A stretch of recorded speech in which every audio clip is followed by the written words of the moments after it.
सत साहिब सतगुरुदेव की जय। बंदी छोड़ कबीर साहिब जी की जय। बंदी छोड़ गरीबदास जी महाराज जी की जय। स्वामी राम देवानंद जी गुरु महाराज जी की जय हो।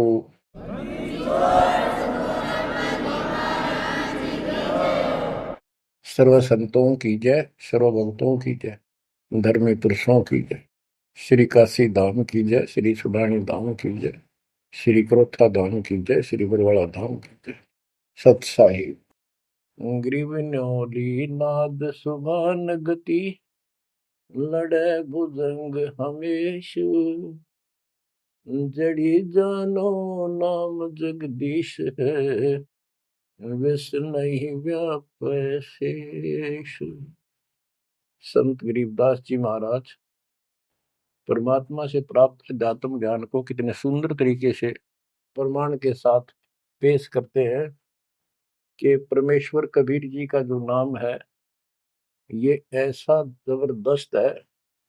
कबीर साहब ने बताया कि कबीर जैसे फनपति मंत्र सुन, रख पुन सुकोड़े, ऐसे बीरा मेरे नाम से, गाल चले मुंह मोड़े।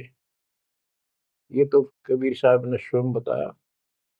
जैसे फनपति सर्प और गारुड़ के मंत्र को सुनकर उससे इतना डर जाता है कि अपने फन को इकट्ठा करके भागने की चेष्टा करता है, ऐसे मेरे नाम से, कबीर नाम से, उस सच्चे मंत्र से यू काल चले मुंह मोड़, ऐसे काल दूर भाग जाता है।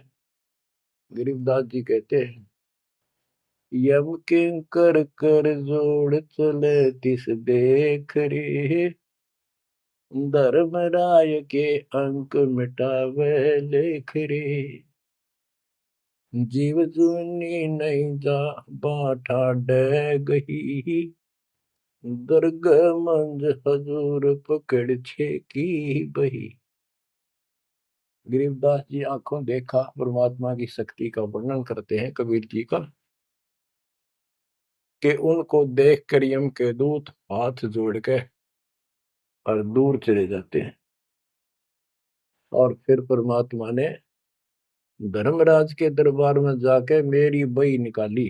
बही वो बुक, वो पैड जिस पे अकाउंट लिखा था, और परमात्मा ने कहा ये मुझे दो, ये मेरा भक्त हो गया, इसने मेरी दीक्षा ले ली। वह पैड पाट दी दाता ने वहीं पर और फेंक दी कूड़े में। दर्ग मंज हजूर पकड़ छे की बही, जीव जूनी नहीं जा बाठा डे गही। कि कबीर साहब ने जिसकी बाह पकड़ ली, जिसका हाथ पकड़ लिया, जिसको शरण दे दी, वो जीव 184 प्रकार की योनियों में नहीं जाएगा। बाँ ठाडे गही, ठाडे ठाडा मीन तगड़े समर्थ शक्तिशाली ने हमारी बाह पकड़ ली, हमें शरण दे दी। ठाडे की परिभाषा थोड़ी सी बताता हूँ आपको, क्योंकि बच्चों कोई भी हम प्रसंग सुनते हैं उसके साथ उसका जो लिंक होता है वो कथा का होना अति आवश्यक है, अन्यथा उसका कोई प्रयोजन नहीं रहता। काफी समय पहले की बात है, एक भक्त अब परमात्मा कबीर जी की शरण में था संत गरीबदास जी के माध्यम से। और पुराने समय में खेती किसानी जो होती थी वो केवल वर्षा पर निर्धारित होती थी, और कोई नहर नूर नहीं थी, ना उसका कोई पानी लगता था। बारिश हो जाती थी कुछ एक क्षेत्र में, तो उसमें किसान अपना उसको संवार के बीज बो दिया करते थे। जमीन ज्यादा हुआ करती थी उसमें। उस भगत की बहन के क्षेत्र में वर्षा होगी, वहां से मैसेज आया कि हमारे यहाँ बारिश हो गई है और सभी खेत एकदम बाने योग्य हो गए, बोने योग्य हो गए हैं, हेल्प के लिए आओ। वो अपने बैल, अपना हल लेकर चला गया, उसको दूसरे खेत में भेज दिया। स्वयं उसका जो जीजा था, बहन का बटेऊ पति, वो अपने बैल लेकर दूसरे खेत में चला गया। जिस खेत में वो भक्त गया, दिन में हल चलाया, दोपहर के समय कुछ समय रेस्ट देते हैं बैलों को, पेड़ के नीचे चला गया। फिर वहां देखा आसपास एक तालाब थी, छोटी सी तलैया जोड़ी, उसमें कुछ पेड़ पेड़ थे, पानी था। बैलों को पानी पिलाने चला गया तो वहां एक मंडी बनी हुई थी, यादगार सी छोटी सी चबूतरा सा बना के। उस पे एक बेली गुड़ की रखी थी। बेली पहले 5 किलो का कट्ठा ही बना करते, वो विशेषकर चढ़ाने के लिए होता था, भेंट। अपने देवी देवताओं को किसान चढ़ाते थे, बोल देते थे पहले ही फसल का पहला वो 5 किलो ऐसे पीर का चढ़ाऊं। वो पीर की मंडी थी। तो वो जो एक का डला सा था मोटा, 5 किलो का, 5 शेर का, उसको उठा लाया वो भक्त। कुछ आप खाया, कुछ बैलों को खिला दिया, अपना काम करके शाम में घर पर आ गया, सो गया। रात्रि के 12 बजे के आसपास एक 4.5 फुट का, टोपी सिर पे, सफेद कपड़े, दाढ़ी, जैसे मुसलमान वेशभूषा हो, आके उससे 10 फुट दूर खड़ा होके और कहने लगा, तेने मेरा गुड़ कैसे खा लिया, तेरी हिम्मत कैसे पड़ गई, तो ठाड्डे की शरण में है, इसलिए बच गया, न तुझे मारता और तेरे दोनों बैलों को मारूंगा। मेरी पार नहीं बसाई, और कति लाल आंख कर रखी, और बहुत गुस्से में था। यूं कह के वो चला गया। भगत को भी फिर थोड़ा सा एहसास हुआ, यूं के भला थी। बाकी इतना तो विश्वास था कि समर्थ की शरण में हो, इस तरह के कुतरुओं का कोई बहुत नहीं। फिर भी मन में था वही, कहते ये बात हुई तो हुई क्यों, ऐसा क्या कारण हो गया।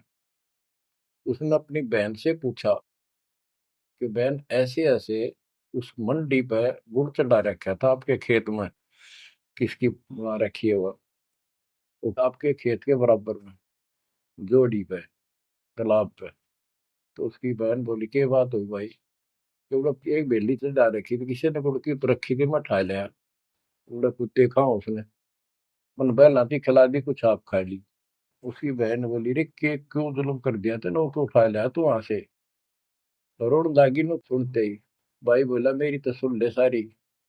वो एक इतने 4.5 फुट का, 4 फुट का आदमी होगा, और सफेद कपड़े पहन रखे, ऊपर टोपी, मुसलमान टाइप सा था, और मेरे से 10 फुट दूर खड़ा होगा, रात को आया। और यूं बोला, तेरी हिम्मत कैसे पड़ गई, मेरा गुड़ उठा लिया, तने खा कैसे लिया। मैं बोला, नहीं वो आप पे बोलेगा। ने बोला, तू ठाड्डे की शरण में है, न तुझे मारू और तेरे दोनों का लाल मारू। ला ला के रखी थी, और नो कहकर चला गया वापस। वह भेड़ और फूट फूट कर रोने लगी, बोला, रे तो मेरा काला मुंह कराओ, के जवाब दो, मान न्यू शहरों से तन के वो है गुड़ पाया खाने को। अब हमारे आप सारे गुड़ की कमी है यहाँ पर। बहुत बुरी तरह लगी रो, भाई बचा कुकर मेरा भाई, अपने पति ने भी लड़न लगी, तने क्यों भेजा ही उस साइड में, तो इन्होंने क्यों ना भेजा, तेने बताना चाहिए था इसको पहले। वो भाई बोला, है तेरी अब भी अकल पे पर्दा पड़ रहा, उतरा शेर हाथ जोड़ के गया, अरे नो क्या तू ठाडेगी शरण में है, जा तो बच गया, न मारी न दो मैंने तो रोए जाओ पाछे थे। अरे मैं जिंदा जी रोने लग रही तो पागल कहेंगी, इतनी भी अकल पे पर्दा पड़ गया तुम्हारे, मैं किसकी सुनूं पता है। मैं ये रिक्वेस्ट करूं थारे ते, तुम भी आ जाओ, ना इन भूतड़िया दिन डर डर मर जाओगे। तो बच्चों, यम किं कर कर जोड़ चले तिस देख रे। बच्चों, आत्मा फूट फूट गाती है, चारों युग में संत पुकारे, कूक क्या हम हेल रे, हीरे माणिक मोती बरसैया जग टूटा ढेर रे। ये डरे तो बड़ी आदत पड़ गई इनमें। यम किं कर कर जोड़ चले तिस देख रे, धर्म राय की बंद मिटावे लेख रे। जीव जूनी नहीं जावा ठाडे गही, ठाडे में दर्द मंद हजूर पकड़ छे की वही। सुन मंडल सतलोक अगमपुर धाम है, धन बंदी छोड़ कबीर तुम्हारा नाम है। बच्चों, इस परम पिता के प्रेम में ऐसे गजब के ज्ञान, ऐसे समर्थ की शरण, आत्मा भावुक हो जाती है, रोका नहीं जाता। सो सो शुक्र मनाते हैं अपने गुरुदेव का, हे निछोड़, हे परम पिता, कैसे शरण दिया, कैसा सुंदर राह बता दिया। नहीं या ने बिरान माटी राखो या भूतड़े, अरे न पूजे भी जाओ और दुर्गति भी जो कि न रहनी थी। और गीता कहती है भूत पूजोगे भूत पढ़ोगे।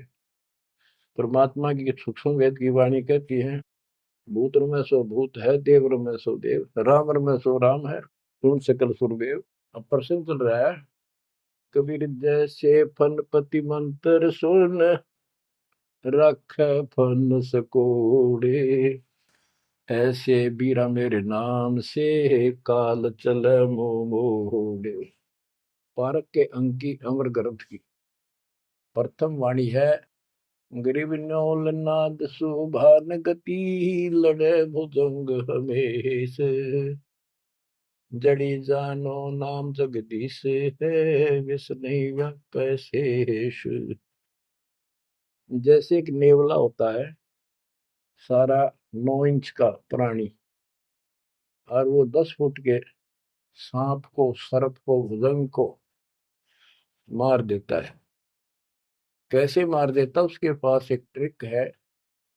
उसके पास एक जड़ी होती है, एक नागदमन जड़ी होती है जंगल में, उसको सूंघता है, उसमें स्मेल आती है। वो सर्प को उस समय छेड़ता है जो वो जड़ी के आसपास होता है, वो झाड़ बोझड़ों के अंदर होती है।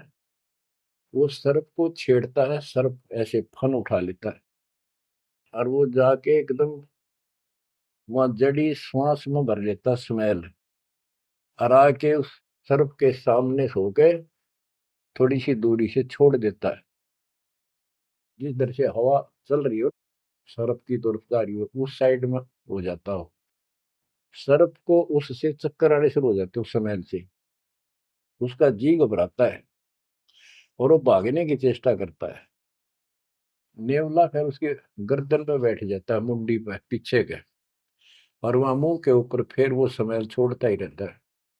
उसको अचेत करके फिर पकड़ कर उसको मार डालता है, काट देता है। तो बच्चों, गरीबदास जी ने बताया कि कबीर परमेश्वर का यो सच्चा नाम सतनाम और सार नाम। सार नाम है, ये है मेन चीज। सतनाम भी बहुत शक्ति हो जाती है इन दोनों के मेल से। जैसे दो जड़ियों को मिला दिया जाए, उसका कुछ अलग से स्ट्रॉन्ग दवाई बन जाती है, मेडिसिन। और तीसरी मालिक मिला, मालिक का जो सार नाम है, वो तो कहना ही क्या है। तो हमारा जो मोक्ष जो होगा इन सभी मंत्रों के जाप से होगा। ये हमारी साधना है, पूजा हमारी सार नाम है। बच्चों, जैसे एक छोटा सा सर्प उस जड़ी की ताकत से, स्मेल की ताकत से जो श्वास में भर के लाता है, इतने तगड़े लंबे सर्प को कंडम कर देता है। ऐसे ही परमात्मा के इस नाम के सिमरन श्वास के द्वारा करने से, तो ये बताया कि ग्रीव न्योल नाद सुभान गति, लड़े भुजंग हमेश, और जड़ी जानो नाम जगदीश है। जगदीश सारी सृष्टि के मालिक का जो असली नाम है, वो जड़ी है, वो नागदम जड़ी है। अब जैसे सतनाम भी बहुत ताकत रखता है,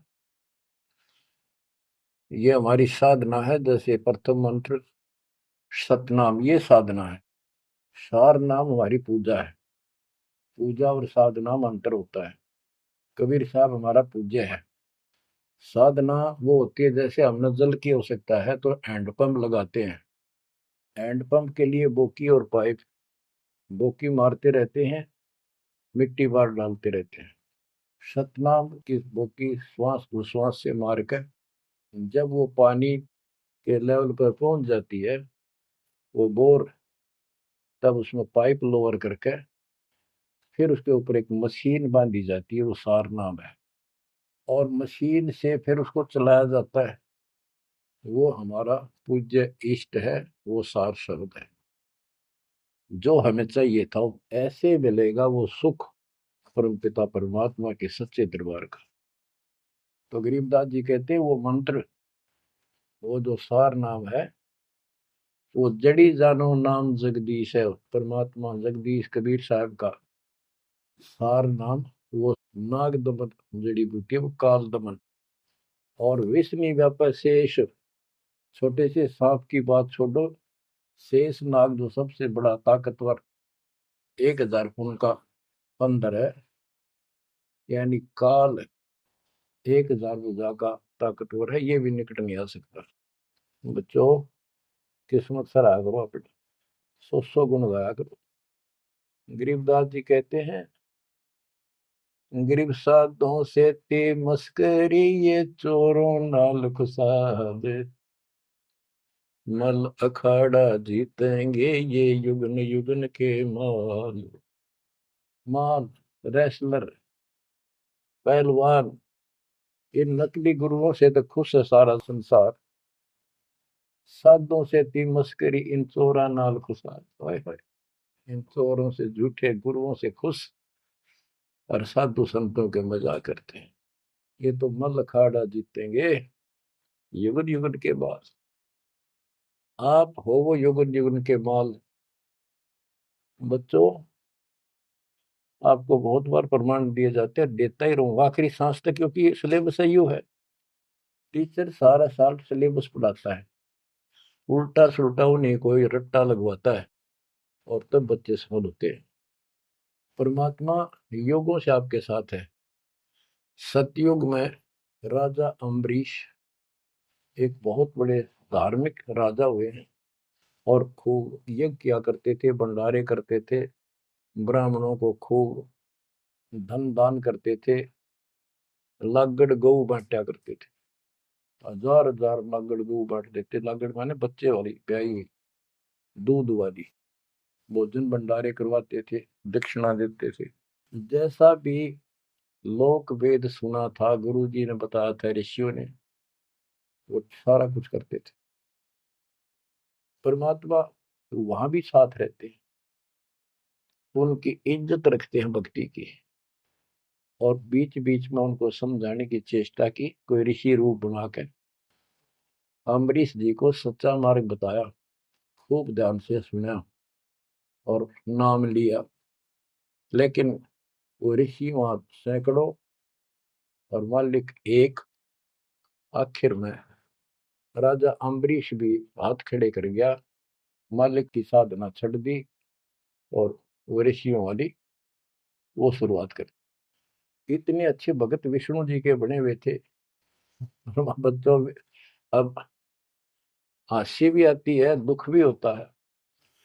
गरीब वेद पढ़े पर भेद न जाने, वाचे पुराने ठारा, और पत्थर की पूजा करे, भूल गए सिरजनहारा। वेद पढ़ा करते ऋषि उस समय, केवल वेद। पुराण तो इनकी अपनी रचना है, फिर वो सा लिखते चले गए, और सारा वेद के विरुद्ध साधना करते करते और कराते। विष्णु जी की पूजा करे, और गीता क्या कहती है, तो चारों वेदों का सारांश है। विष्णु 3 गुणों में से एक सतगुण है। इन तीनों गुणों की भक्ति तक त्रिगुण में माया के द्वारा जिसका ज्ञान हरा जा चुका है, यानी इसी तक सीमित है, जो राक्षस स्वभाव को धारण किए हुए मनुष्यों में नीच दूषित कर्म करने वाले मूर्ख, ये मेरी भक्ति ना करते। तो अम्बरीश वही साधना करता था, लेकिन पिछले संस्कार किसी, जैसे भी चल रहा भक्ति युग बच्चों, आप इन बातों को बार बार सुनोगे तो आपके दिल में समा जाएगी या कहानी सच्चाई ये है। अब ये भक्ति काल शुरू हो गया, मोक्ष काल समझो। इसमें हजारों वर्षों तक चलेगा, अरबों भगत बच्चे बेटा बेटी पार होंगे, जो चलेगा जो भी लाखों वर्ष और भी चलेगा। लेकिन वो साधना करते रहेंगे, लेकिन उनका विश्वास इतना नहीं बनेगा, वो फिर यही रह जाएंगे काल के जाल में। उन्हीं में से फिर, क्योंकि उनकी भक्ति जबरदस्त है, शास्त्र अनुकूल है, अगले सतयुग में उन्हीं पुण्यात्माओं को काल जन्म देगा, उनको पहले ऊपर के लोकों में रखेगा। ऊपर के लोकों में, स्वर्ग में देवता हजारों लाखों वर्ष वहां रहेंगे। यानी एक कोल्लू के साथ चक्कर है, एक चैन है, चैन। उस चैन पर जैसे डाल देते हैं, ब्रह्मलोक में गए, फिर चक्कर काटते काटते विष्णु लोक, शिव लोक, सारे अपने कर्म फोड़ के भोग के खत्म करके, फिर भी उनके पुण्य इतने बच जाते हैं कि सतयुग में जन्म देते हैं उनको। और सतयुग में भी अच्छे पुण्य कर्मी फिर राजा बनते हैं। और वह भक्ति, ये वाली भक्ति कसक और वो शेष बची ताकत फिर भी साथ रहती है। और इस कारण से भगवान भी उनके साथ रहना पड़ता है। जो बच्चा गौ की नजर में, यूं साईं को संत, भक्तों के पीछे फिरे भक्त वत्सल भगवंत। कबीर जो जन मेरी शरण है, ताका हूं मैं दास, गेल गेल ला गया करूं जब लग धरती आकाश। तो अपने इस विधान अनुसार अम्बरीश से मिले। ठीक है, एक बार तो यह बात इतनी गजब की है, सारी ठीक ठीक लगती है, लेकिन माहौल खराब होता है। ये ज्ञान बताने वाला एक होता है, दूसरा समर्थक नहीं होता। उस दिन में वो भूल जाते हैं और इसी लोग बहका देते हैं, कहाँ सी बातें करते हो, वेदों में ऐसा कहीं नहीं है, वेदों में ऐसा नहीं है। अब दास तो कहना चाहता है, फिर अगले जन्म उस भक्ति से वो अम्बरीश राजा स्वर्ग गया, स्वर्ग में अपने पुण्य भोगे। फिर त्रेता युग में फिर राजा जनक के रूप में वह आत्मा ने जन्म लिया। वहां भी खूब भक्ति करी, विष्णु के कट्टर पुजारी। वही भावना वही भाव फिर भरा हुआ था, परमात्मा फिर भी मिले उनको। लेकिन राजा और सिद्धियां इतने ठाठ बाट और बकाने वाले वो गुरु निरे ऋषि, हमारी ऐसी घिस काट रखी काल में, हम ऐसे मूर्ख बना रखे, थोड़ा सा भी सुख हो जाए, कोई प्रभुता कोई पद प्राप्त हो जाए, हम खुद भगवान बन जाते हैं। लेकिन पिछली धार्मिकता के अनुसार हम कुछ धार्मिक भी बने रहते, लेकिन रहते वही के वही। और अम्बरीश राजा इतने अच्छे भगत थे, पिछली सिद्धि शक्ति मालिक की वो भक्ति की सही थी। एक बार दुर्वासा ऋषि ने उनके ऊपर सुदर्शन चक्कर छोड़ दिया। दुर्वासा कहता था कि तू ये साधना छोड़ दे, मैं बताऊं वाह कर। अम्बरीश ने हाथ भर ली पर छोड़ी नहीं। अगली बार गया, उसने गुस्सा हो गया कि तू मानना नहीं मेरी बात, तेरा सिर काट दूंगा, इतना गुस्सा। सुदर्शन चक्कर छोड़ दिया। सुदर्शन चक्कर राजा अम्बरीश के पैर छू के और दुर्वासा ने मान खातिर वापस चाल पड़ा। दुर्वासा भागता फिरा तीन लोक में, कितने उसने गुफा नहीं मिली जरा बच जा, कुछ संरक्षक नहीं पाया। परमात्मा कबीर जी ने विष्णु रूप बनाया, एक सभा ला दी, 1 मिनट में के कर दी कर दे बोलो में। दुर्वासा ने देखा भगवान विष्णु बैठे, वहीं पहुंच गया और कंप पे डांक ठोक रखी, मन बचा लो भगवान, बचाओ मुझे, सुदर्शन चक्र मुझे मारेगा। परमात्मा बोले क्या गुस्ताखी कर दी, क्यों मार रहा है तेरे को। फिर वह सारी कहानी बता दी। भगवान बोले कि भक्ति के भाव से चलो, ये ताकत से नहीं चलता ये मार्ग। अपना ज्ञान दो, कोई मानने ठीक है, ना मानो मत ना मानो, मुझे बचाओ भगवान मुझे बचाओ। उसमें सुदर्शन चक्कर रुक गया, खड़ा हो गया दूर, भगवान की शक्ति से डर के देख के। तो दुर्वासा को विश्वास हो गया कि यहाँ बचाओ हो सकता है, माफ करो मुझे माफ करो।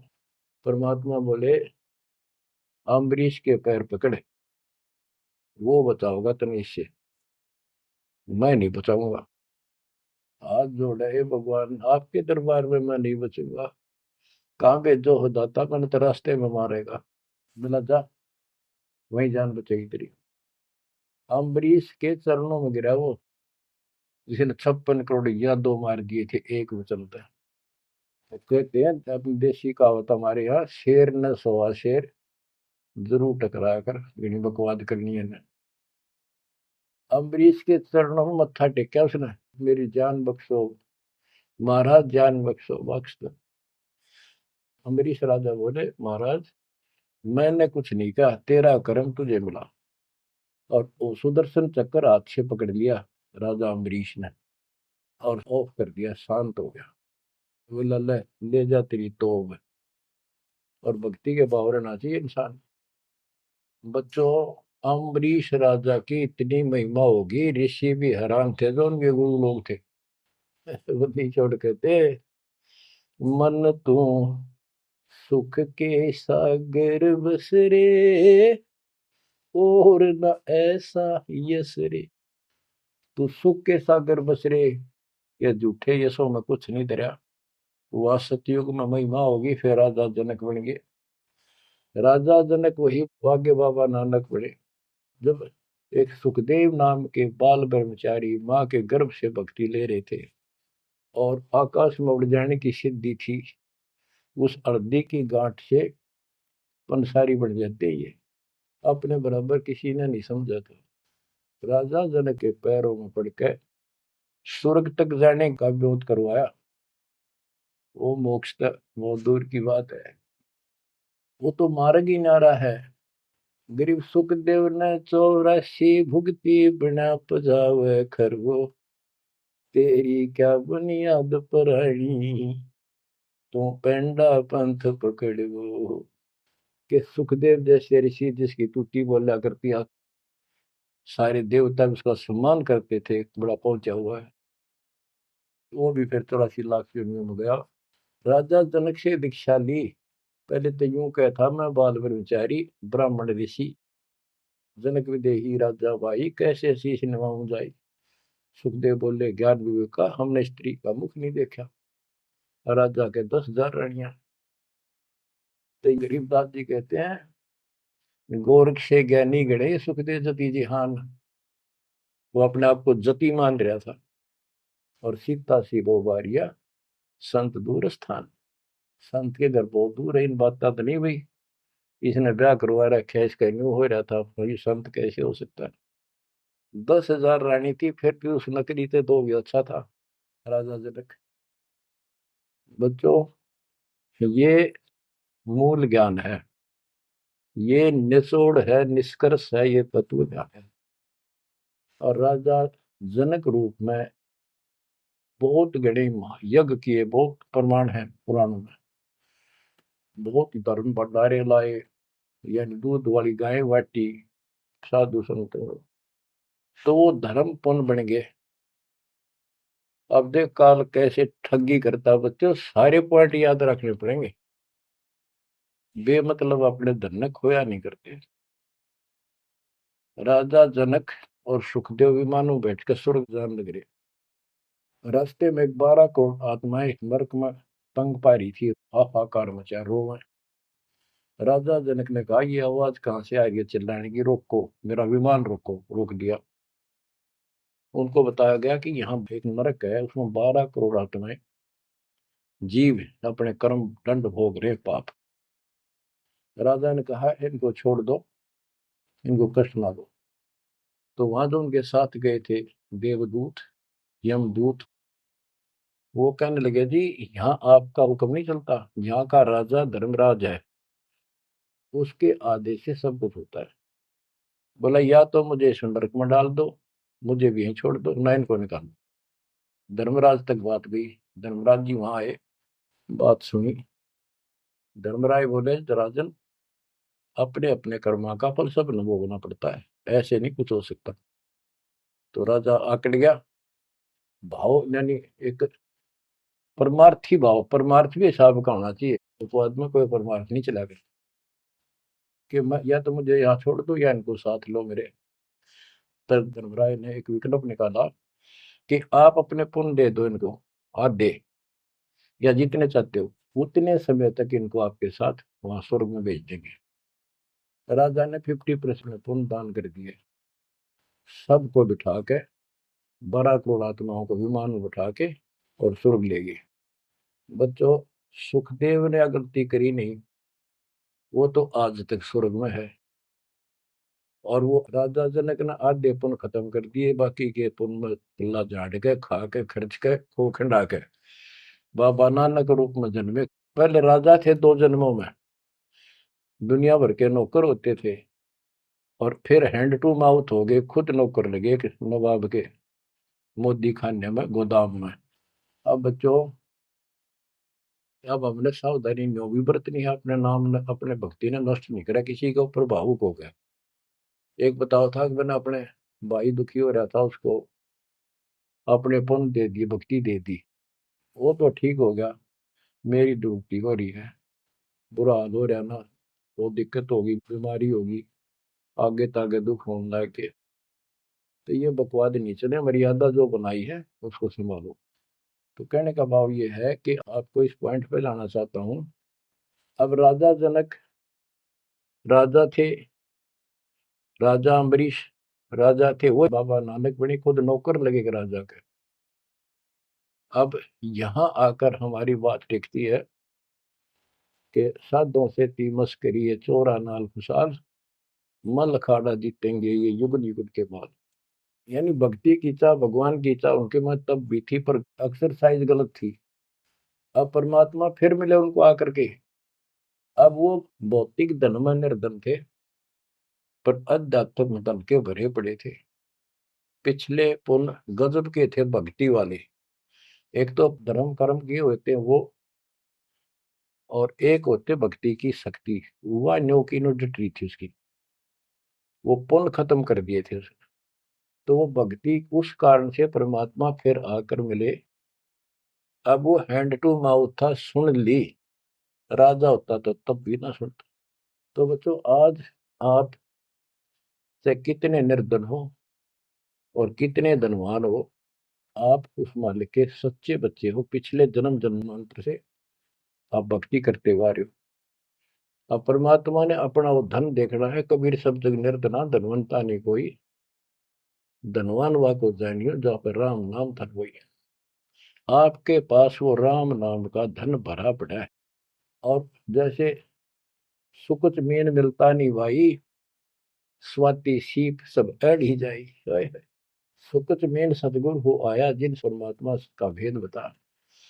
जैसे सीप और मोती का उदाहरण दिया जाता है कि स्वाति भी मिल गई सीप को, ऊपर की बूंद, मोती भी बन गया। लेकिन एक सुकुच मीन जब उसमें टक्कर ना मारे, उसने खुल नहीं, तो मोती माए गड़ गया और वह सीप भी मर गया। तो बच्चों, ये भक्ति धन थारा इब कभी नहीं गड़ मर जाता, सतगुरु ना मिलता था। तो अब आपका वो मोती सुरक्षित है।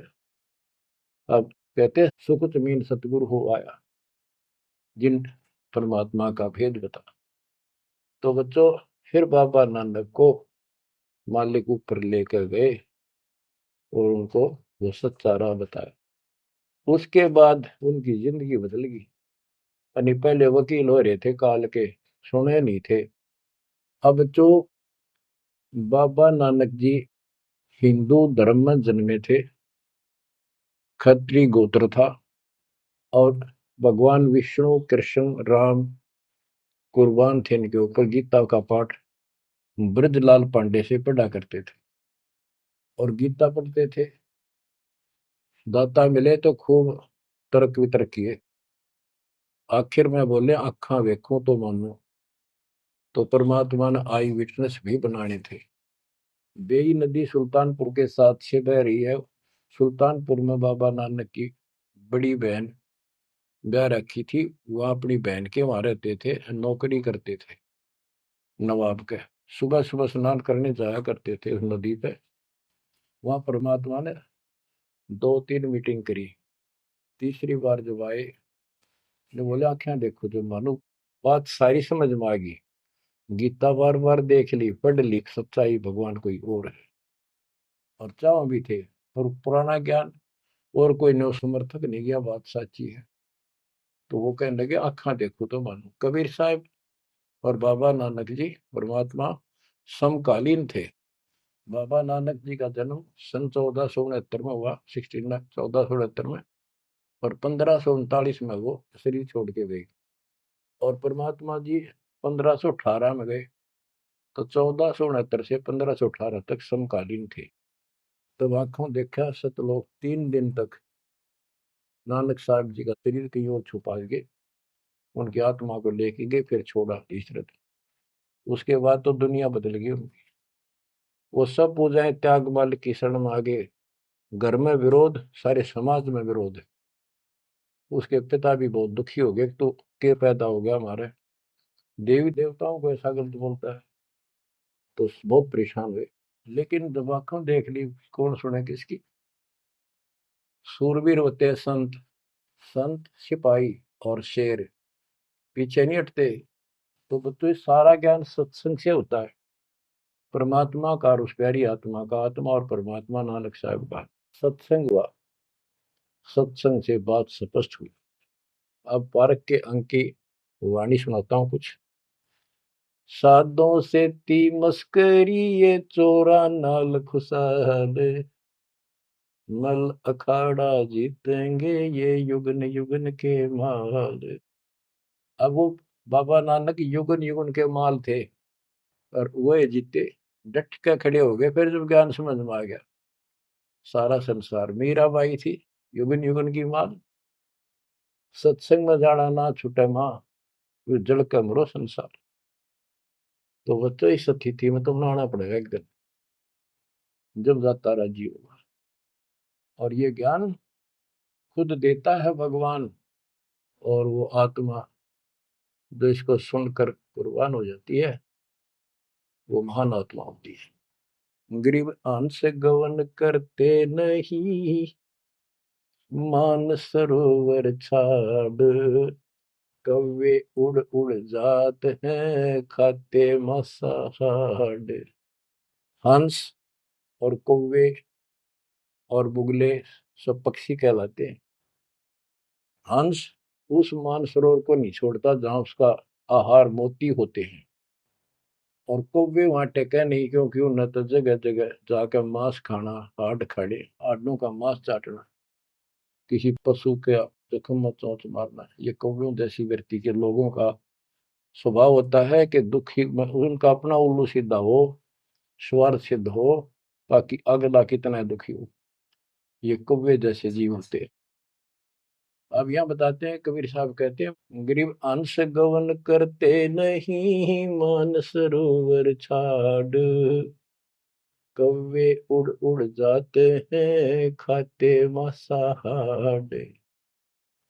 गरीब मान सरोवर मुक्ति फल, मुक्ता हल के ढेरे, कौवा आसन न बंद जय भूमि दीन सुमेर। गरीब कौवा रूपी बेक है, ना प्रतीत यकीन, 68 का फल मेटे करे भये दीन बेदीन। गरीब हंस दशा तो साध है, सरोवर है सतसंग, मुक्ता हलवाणी चुगे फिर चढ़त नवेला रंग। अब स्पष्ट कर दिया कि ये सत्संग जो है ये मानसरोवर है, और भगत साध ये हमारे हंस हैं। अब कौवे बुगले तो मेंढक मछली अड़ंगा कुवाड़ बकवाद करते हैं, और हंस केवल मोती खाता है। इसी प्रकार निर्विकार जो भगत आत्मा बन गए, बेटा या बेटी, वो हंस जैसे हैं, वो केवल मालिक की वाणी, परमात्मा की भक्ति और धर्म कर्म रूपी मोती खाते हैं। और फिर ये मोती खा के, यानी सत्संग वचन सुन के, फिर चढ़त नवेला रंग, एक अजब गजब रंग रंग जाता है उसकी आत्मा में। आत्मा इतनी मजबूत हो जाती है जैसे बाबा नानक की होगी, जैसे मीराबाई की होगी, ऐसी आपकी भी होगी, इस सत्संग से होगी। बच्चों, ये सत्संग मिला ही नहीं था अपने को आज तक। या परमात्मा की कलम तोड़ कृपा आप पर देखो ना कि तो लाग रही रहे उस बालक ने, उस परमात्मा ने कि ये वो वचन याद कर लो, सतगुरु जो चाहे सो कर ही 14 कोट दूत जब डाली। ये जो चाहे सो कर लो, ये प्रमाण देख यो कर दिया। ऊत भूत तंत्रास निवारे, और चित्रगुप्त के कागज पाने। पुण्यात्माओं, धन्य आपके माता पिता जिनसे जन्म, और धन्य आपकी किस्मत, धन्य आपकी पिछली करनी, और धन्य आपके इस समय को कि आपका जन्म किस समय में हुआ है। इस माल्य के प्रयत्न को, दास के इस प्रयत्न को हल्के में ना लेना। पुण्यात्माओं, उस दाता की अमर कथा आपके हृदय में भर रहा हूं, ये अमृतहार आपको करा रहा हूं। बच्चों, कुर्बान हो जाओ। समय पहचान दो, टाइम बार बार नहीं आता होगा आपका। ये संसारिक धंधे थे कर कर मर लिए, इनमें फिर भी पूरा ना पटता। इस मालिक की तरफ ध्यान ज्यादा दो, हर चीज में बरकत दिखा दूंगा, नारी नारी। परमात्मा आपको मोक्ष दे, आपको समय देश अनुभव रत्न, इस मानसरोवर बनाने का, आत्मा के मैल कटाने का सत्साई।